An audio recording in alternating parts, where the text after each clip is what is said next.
All right, everybody. Welcome to this development update. Today is March 10th, 2023. I'm going to be going over, I had a couple requests from the community. They wanted me to discuss kind of a little bit more information on this upcoming hard fork and what to expect and anticipate with that. And then I want to go through what's been accomplished this week and what to look forward to for the coming week. So, as we left off, we were going to release a public beta last Thursday, and we had the builds ready, and as we were going, we ran into a pretty critical bug with a balance issue. I thought it had been solved. It hadn't. We've been doing remote debugging, so I've basically been getting people's debug.log files and getting all of those. Essentially, sometimes it can be a shot in the dark because you don't always get exactly everything that you want. But ultimately, that got delayed. We were shooting to have something up by Friday, and then Kendall had some plans. I figured I might as well just churn and chug, and so I dove deeper into it, and I found an issue that I had overlooked, which made complete sense of why I was having an issue with the balance. So I actually had to add and create a whole other aspect to the lookup system. So if you guys recall, the lookup server essentially allows you to take Merkle verified transactions. So if anybody recalls, you have the Merkle root, right? It's like a tree. And think of it as that instead of having to have every leaf of that tree, all you have to have is one branch of that tree. And so that way you can have these light clients where you can verify all this cryptographic data to the same security level, but you don't have to have the rest of the chain. So that started this whole development of essentially a decentralized state management for smart contracts in a mobile wallet on a mobile node. So Ethereum, as I've spoken before, they're shooting to have this done by 2030. I figured let's get it done now, set the foundation for it so we don't have to rely on proxies or MetaMask or anything else of the sort. So essentially, we download the notifications and legacy notifications and your SIG chain. Without having to know everything else, you can download and verify the Merkle proofs to your block headers, and you have the same security as a full wallet. Those of you that are listening, I'm sure, are very well aware of this. There's one aspect to that I was missing. It's called temporal proofs, and essentially that tells you when a transaction has been spent by another. So what was happening with the balance issue is the notifications processor was kicking off and thinking that some of the notifications you had not been spent. And so I went through this whole lookup essentially process, and I built it. It was a little bit more tedious than I had anticipated, but it's done. It's working. We're running it right now. I think right now Kendall's is testing a couple things. I was just receiving a transaction with the session saved. So it looks like Kendall just said that he didn't have it unlocked. So it's a pretty simple fix. So we'll push a couple things. So essentially, later today, we're going to be releasing public beta links for sure this time. I apologize about missing the last week. We had thought that it was ready, but as it got out there to more of the private testers, there's some things that were not happening on our local devices that happened on other ones. So we had to kind of go back to it. But I got it all done. I had to beef up the lookup server system. Essentially, I had to figure out how to find the spending transaction from the proof. So I had to create a database reindexing system. So it has a new index proofs. If you're running a seed node, make sure you have index proofs. And also if you're running a seed node to accept clients, make sure you have port 9889 open and index register set as well. Those are the three prerequisites now, because your lookup server will not work if you do not have those indexes. So index register essentially keeps track of the last transaction that modified a register, so that when you do a register lookup, you can get the most recent state of a register without having to have the entire SIG chain history that modified that register. You have the pre-state in the transaction. All you need is one transaction. You have the pre-state. You execute it, and then you get your post state, and now you have the register's current state without having to have all the prior states.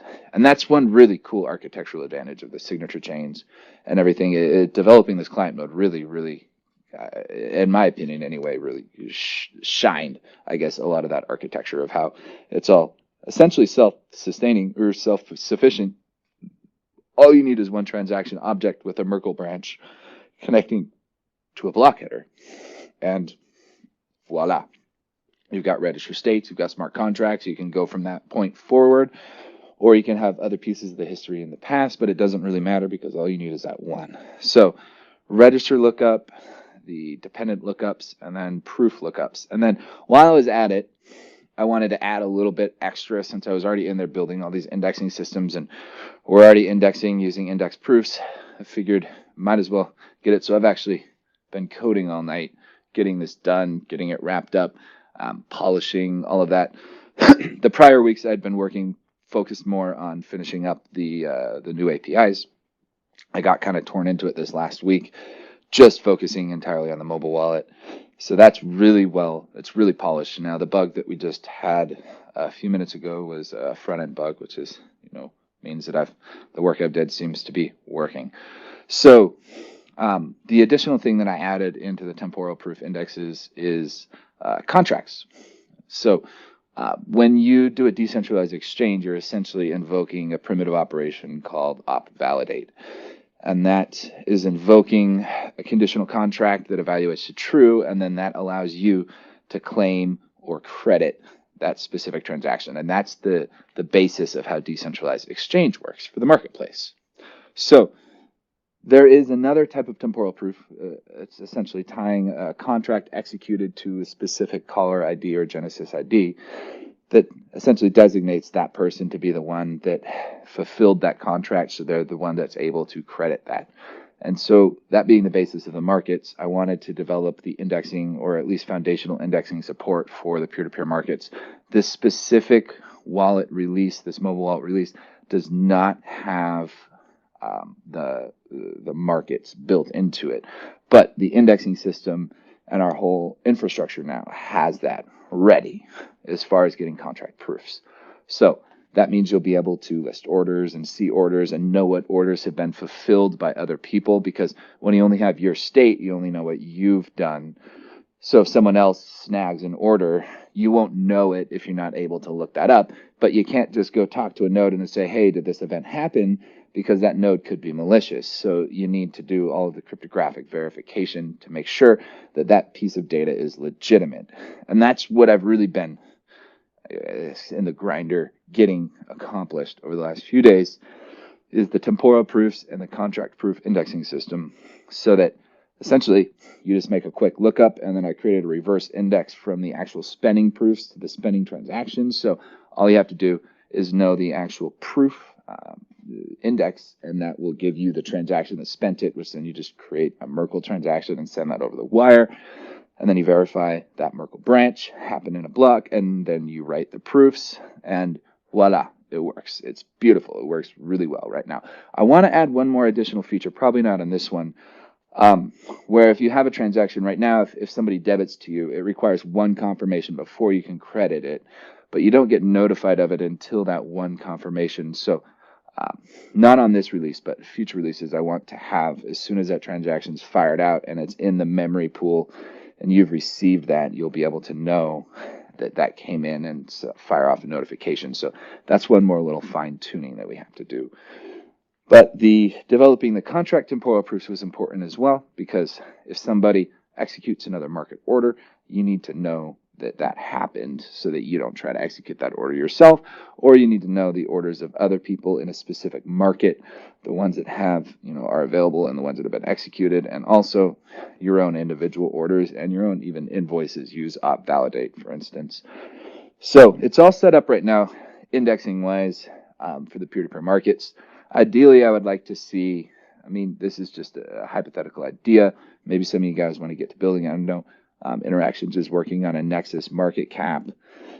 Ideally, I would like to see some sort of web interface with the markets, your candlesticks, and your orders. And then when you select the order to fulfill it, it generates a QR code on your computer that you can scan with your phone and fulfill that order right then and there. And then obviously another pane to show you the specific orders that you've fulfilled, other cool stuff like that. So we want to start to really be able to integrate the mobile in with the markets as this goes forward. So I did all of that foundation work over the last few days. It's working very well. I've been testing it very thoroughly. So the mobile wallet's pretty much ready to pack and ship. There's a few other little cosmetic things that we're still working on. I think changing username and all of that. But any of you that have been doing the private testing and had the balance issue, that's fully resolved. There was another issue that I found as far as processing a specific transaction. There was a missing state. I was missing a flags lookup on a couple parts. I got that from the log file, so thank you to those that sent your debug.logs. If you're testing for this next round, this public round, make sure to reach out to Phil or AonWise or someone that can help you know where to find that 0.log file. That's very important if you're testing, because that's going to help me see errors that may be happening. If your wallet is not working exactly as anticipated, then you can send me that debug.log file, and that helps me understand exactly what's happening under the hood. It's kind of the only way you can really remotely debug, unless you give me access to your phone, which I would not recommend, because that creates a whole other swift of security flaws, not necessarily related to me, but to the operating system level. But so if you're joining the testing group, make sure to just talk to somebody, see if you can get those log files. If you're having issues, Kendall's and Christo are doing the main front end, so you can report bugs to AonWise, or you can go directly to GitHub and report issues. LLL Tau is going to be back end. Nexus Mobile is going to be front end. You can report to either or. We'll be able to get those wrapped up, but essentially we're pretty close to. I'm considering this. There's not too much more that I really feel like we need to add to this release. Like I said, I want to add zero confirmation notification. That's the only thing that I would really say needs to be added on a feature set on the back end. Everything else has been running butter smooth. So if you are testing it, yeah, we will have new links out a little bit later today. As I said, we just got some builds. We were just testing it actually before this. That's why I was a little late. I apologize for that. But now we should have some new builds done probably by the end of the day, or maybe sooner. But I'll make sure to let you guys know if we have any further issues. But I've been spending a lot of time on the mobile wallet this last week, or the prior weeks. I've been kind of going in to fix a few bugs as they emerged. So it feels pretty solid to me now. So I'm pretty confident with that, and I'm glad I kind of did all of that foundation work to get the lookup system working properly and adding, the functionality for contracts and everything. So essentially we have all of the state you could possibly have in a main chain on a client chain, with only needing the state that's relevant to you. But we have a way to get that all in a trustless way, which is really important. So that's good. It's good news. Things are moving solid that way. Relay server, peer-to-peer messenger, all of that stuff. As we left off last week, I got the post-quantum encryption working. That's running. I'm doing the relay systems. I'm pretty much ready to pipe it into Sessions Create Remote. That's going to be the first step. And then developing the Messenger API. Once I get that relay server, the RTR, the reverse tunneling router, really, I guess, working exactly as I would want it at the level of efficiency, it's not too much more work to pipe in the rest of it. So as we're doing this mobile testing cycle, there might be more cosmetic bugs to be fixed over this next week or two. So I'm going to be having a lot more time to wrap up the 5.1.5.2 update. There's the desktop wallet. We're looking to shoot out a new beta for that next week. We have one crash on logout. That's my number one on the to-do list to fix. And then I got a couple issues left with invoices, and that's pretty much a wrap for all of the 5.1 features. So it's really, really close as far as getting that out. We're going to have probably one or two more mobile wallet beta cycles, probably one or two more desktop wallet beta cycles. And then, as I stated last time, we're going to have the desktop wallet release as the 5.1 Tritium++. And then we're going to start, once the mobile wallet is fully debugged, we're going to start the process of adding that into the app stores. So that time will essentially be contingent upon Google and Apple, depending on how quickly they accept us and if there's anything we need to modify or change, because they do have a very rigorous acceptance process. So that will be kind of happening in parallel. And then the Tritium++ hard fork, that will essentially be, I will be developing that and starting work on that right after we get the desktop wallet done. So once I wrap up this 5152 API stuff and the final issues, I'm going to be making some adjustments, some minor adjustments, but the difficulty, there's some minors that we're actually asking. So let me see if I can try to explain this a little more clearly.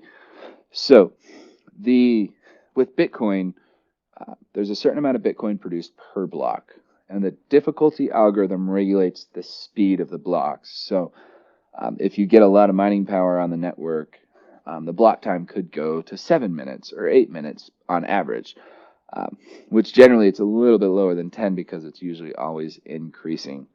So, but that is essentially the whole limit to the supply. That's what limits the speed of the supply. So if the Bitcoin chain doubles in speed to 5 minutes, then the supply is going to double as well, right?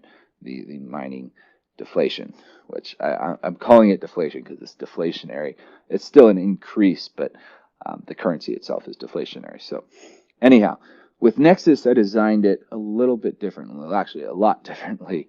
I spent a lot of time in 2014 developing it, where you've heard me talk about a reserve system. That's essentially just a value. It's an unspendable Nexus that essentially is a number that shows the maximum amount of Nexus that can be minted within that time period. And every time a new block comes in, it says how long has it been between these two blocks, and then it adds a certain amount to that reserve. And then that reserve value determines what the block reward is. So if the chain is 20 minutes behind, okay, that means the reserve value is about 20 minutes worth of supply, then the reward's actually going to increase, right? You get more of a super block reward. And that happens when the chain slows down. And the reason it does that is to catch up to the emission, because I designed this reserve system and difficulty system to keep the emission on track, even down to the minute granularity. So right now, if we want to find how much is going to be minted by the miners over the next 6 months, we will know that exact number down to the minute.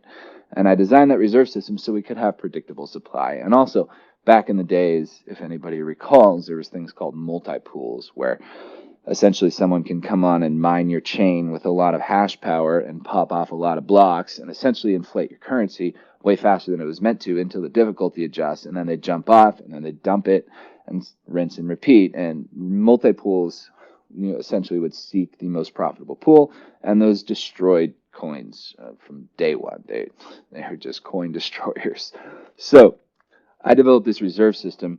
So essentially, there's a mathematical limit to the amount of Nexus that can be minted, but it's not dependent on the block time. So if somebody comes in a Nexus and starts popping off a lot of blocks really fast, what's going to happen is that reserve is going to deplete.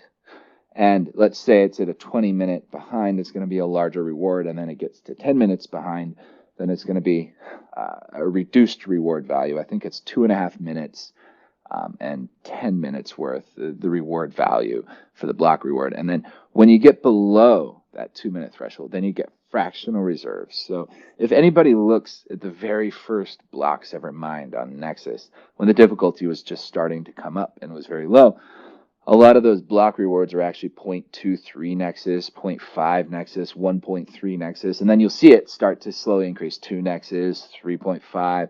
That was the fractional reserves working, the fractional rewards working, because when the chain launched, there was a swarm of miners that came in and just started popping off a lot of blocks, and the reserves depleted almost immediately, and so they got fractional reserves until the chain slowed down enough for the reserves to fill up and then the block reward to go up. Now, back then it was about 50 Nexus per block, but yeah, the fraction reserves were 0.5, 0.6 because they were happening every few seconds until the difficulty had time to retarget. And then as the chain slowed down, the reserves filled up, and then the block rewards became more stable, right? So when there's a lot of mining power jumping on and off of the network, or the difficulty is a little lower and it's easier to swing it up and down, you're going to see a swing in the rewards. Now, there's another thing that I added into the difficulty adjustment, and this was from launch, because if anybody was there, the Prime channel was launched first. And then the hash channel was launched about a month after the actual main network launch. And so when that first hash block came through, there was about 1 million Nexus deposited in the reserve, because that was about a month's worth of supply for the hash channel. So even launching the hash channel a month after the network launch, the hash emission has been exactly equal to the Prime emission. And so that number stayed pretty high. It was pretty hard to get that number to go down. It almost kind of stayed 1 million, 1.5 million. So we needed a way to kind of have the chain, when it was really slow, have kind of a way to kick it into faster gear. So on version 2 blocks, I believe, we created a chain mod that essentially says if the reserve value is above a certain amount, then the block target time is cut in half. So instead of 300 seconds, it's 150 seconds. And what that function to serve is the hash channel then retargeted at a lower difficulty so that it could have higher speed of blocks, so that it could slowly eat away at that reserve to eventually get the hash channel emission back on track with the Prime channel emission. So that chain mod, though, I've noticed there's certain miners that tend to jump on and then wait for the chain to slow down, and then, try to get bigger rewards and then jump back on. And then they go through this kind of cycle where they'll go on and then they'll go off and they'll go on and they'll go off, trying to invoke that chain mod to kick into a less aggressive difficulty adjustment. So that's not really a problem anymore as far as the chain having a hard time, the chains having a hard time matching each other. We've been pretty consistent 50-50 for at least 7 years now. At least. So part of the hard fork is going to be removing that chain mod, so that will just be a consistent 300 seconds. No matter what, there won't be any way to play that forward or backward. And that's going to make the difficulty adjustments a lot smoother. And I'm also going to make some other tweaks to make it so that we don't get so much fluctuation. Sometimes the difficulty can cycle. It's hard to say whether that's hashing power coming on or off. I'm pretty sure it's related to that and the chain mod and the retargeting every single block. So I'm going to make some adjustments, some minor adjustments to the difficulty to smooth it out so that it's a smoother mining experience for you miners. It's not going to change the reward or emission. Nothing is changing in the supply. I want to be clear with that. There's nothing changing in the economic model. It's just the difficulty adjustment. And what that's going to do is just have a bit of a smoother difficulty adjustment for you as a miner. And the same for a staker, right? But the staking does not have that chain mod where the mining does. So that's the Tritium Plus hard fork. And that's a really important update. It's going to really kind of tie things together. And that's also going to get everybody to update to the new 5.1 framework, because your 5.1 node supports clients natively. So we don't have to have any proxies to connect to or any of that. You're just running a node directly on the network. And as I said, I've been doing a lot of foundation work in this update so that when we get to advanced contracts, it's going to be trivial to make all of that functional in a fully decentralized environment. The prior mobile wallet version that was, what everybody's mostly accustomed to using would essentially just send the contract off to a node and say, hey, can you process this for me and tell me if it's valid or not? And that works in a trusted environment, but all you have to have is one bad node say no to everything, and now you can't credit any of your transactions, right? And that's a pretty big issue for the wallet, because that's one of the core functionalities. So I've spent a lot of time making sure it is completely trustless. All of it's directly indexed. We're not doing any iterating. It's all constant time. Prior, sometimes you'd have to iterate a sig chain to get a register's address and find that transaction that modified it. Now it's one read, constant time, done. So the seed nodes don't have a very high load on them. Everything runs really smooth. It can handle a lot of connections. It's not going to take as many resources from you. So last week, to recap, I've been shoring up the mobile, building the foundation, getting the last little pieces built into the lookup, and also polishing a lot of the mobile wallet stuff, right? There's, I think over the last day or two, I think about 1,500 lines of code. If you want to pull, you can see there was a lot that went into this new indexing, and you have to start your node with a new flag to kick it off so you can provide those indexes to other people. And it took a minute to figure out the appropriate way. I mean, you can always do something with code, but can you do it well, right? And that's really what I'm concentrated on. So that's all working well now. Like I said, we ran into one little minor bug just a moment ago with when you load a saved session, it wasn't unlocking your wallet. So just a minor thing. So Kendall, I think, is working on new builds as we speak. So we will be able to post those and get everybody testing. Remember, you want to post me your 0.log file. It's going to be in your files.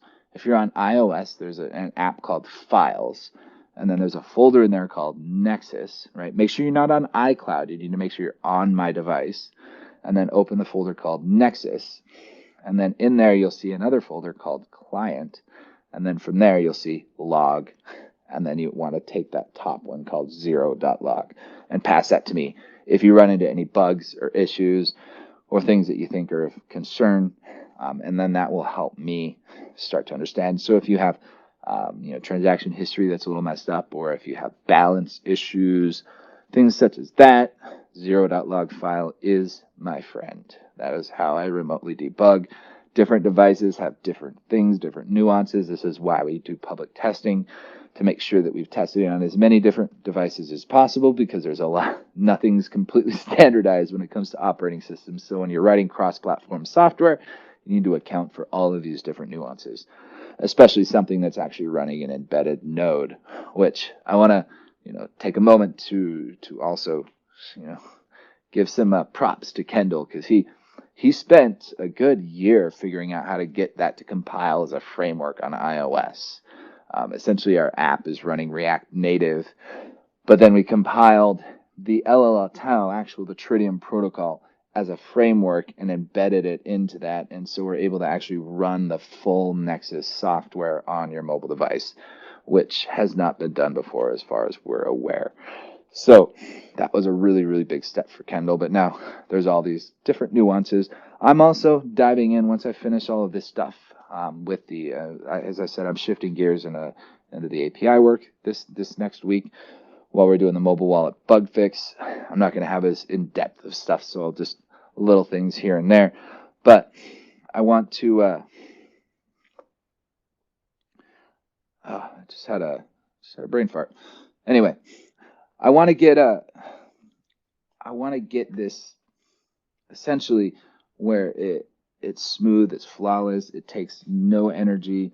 There's no issues. You get instant transaction verification. You see everything. It's fully trustless. It's propagated across all of the nodes, and it's smooth. Doesn't have any cosmetic issues. So we're pretty close. So as I shift into this new week, I'm going to be focusing, as I said, on the API stuff. We're going to be tying together some of the last little pieces of the mobile wallet. That's what I was going to say. I'm also going to be doing some work on background refresh. If you've used the iOS app, it doesn't necessarily refresh in the background very easily, just because iOS does not give you much. Once that app goes in the background, you have very little freedom to update your app and update that data. And since we're running a full node, we're essentially firing the node up every single time you open the mobile wallet. But I want to get it where I can kind of break it up into different pieces so that you can have a simple block sync where you can just connect to a node, sync some blocks, and then go offline, right, in a background refresh routine rather than having to have the full node, so that we can get a lot more of that propagated in the background, right? So that's one thing that I'm going to be focusing on. So I have my build environment set up so I can deploy on my own iOS devices, so I'll be able to work on the background refresh stuff. But that's going to be posts of these APIs. So if you're a tester, be prepared for the links. I can post them, I think probably appropriately on either the recording or on here, or maybe I'll make a new tweet once we get that all set. Remember to look for your 0.log file if you run into issues. AndWise or Phil or any of the others can help you in figuring out how to do that. We're going to have builds for Android and iOS. We're just wrapping up the final builds right now. Like I said, we had one little cosmetic bug. I wanted to tweak one thing with the names and display, and then that's pretty much it. It's ready to go. So we will have that out a little bit later today, and I promise we'll have it today. We've had a lot more thorough testing this whole week with a small little private group of people helping and sending me debug log files. So we're aware of those issues that are now solved. So yes, I look forward to you guys testing. And as I said, you contact AonWise, post issues, or Phil or anyone, they'll relay it to me, do the debug.log file. That's really helpful. And then we're going to be shooting for desktop wallet beta next week. Chriso says it's pretty much ready to go. He's just waiting on me for one bug, and that's ready to wrap. So we're just about there, guys. And then over this testing period, over this next week, as I said, I'm going to be shifting back into the Crypto API, Messenger API, and the remote login. So if you want to help test with that, I'll probably be ready for you guys by next week, mid next week sometime, to get some people actually starting to test the remote login. That's going to be a really, really fun to do. That's essentially the login with Nexus button and all of that stuff. So it's getting really close. So thank you for bearing with us, guys. Thank you for understanding that times can change. We're working on getting a more consistent schedule and being more consistent in that way. Keep your eyes out for the new betas that are going to be coming out today. We're just working on that final build, and we are ready to rock and roll. So I will see you guys next time.